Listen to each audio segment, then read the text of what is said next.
வெளிப்படையாக சொல்றேன், உலகக்கோப்பை கிரிக்கெட் போட்டி மாற்றுத்திறனாளி சிரிப்பு வருதா?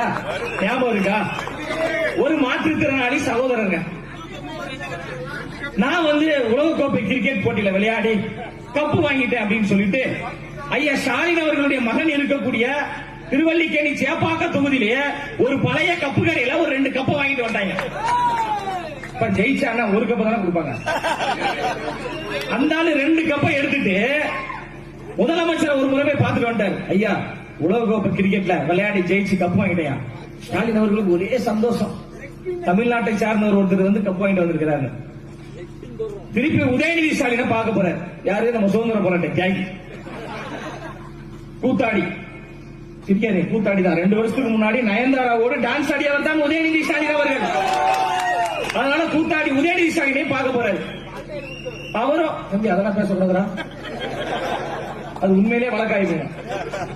பால்டாயில் சொல்றாப்ல, அது ஆர்வம். உதயநிதி ஸ்டாலினை போய் பார்த்து ஒரு கப்பை கொடுக்குறாப்ல. அவரும் ஒரு கப்பை வாங்கி வச்சிட்டார். தமிழ்நாட்டு மக்களுக்கு மட்டும் உலகத்துக்கே ஒரு ஆச்சரியங்க. இப்படி ஒரு உலகக்கோப்பை கிரிக்கெட் போட்டி நடந்துச்சா?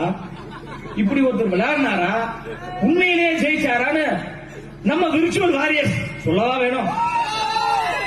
உலகத்தையே கலக்கி கொண்டிருக்கின்ற டிவிகேவுடைய விர்ச்சுவல் வாரியர்ஸ் நோண்டி எடுத்துட்டான். கடைசியில் அவர் உலகக்கோப்பையை விளையாடல தலைவா.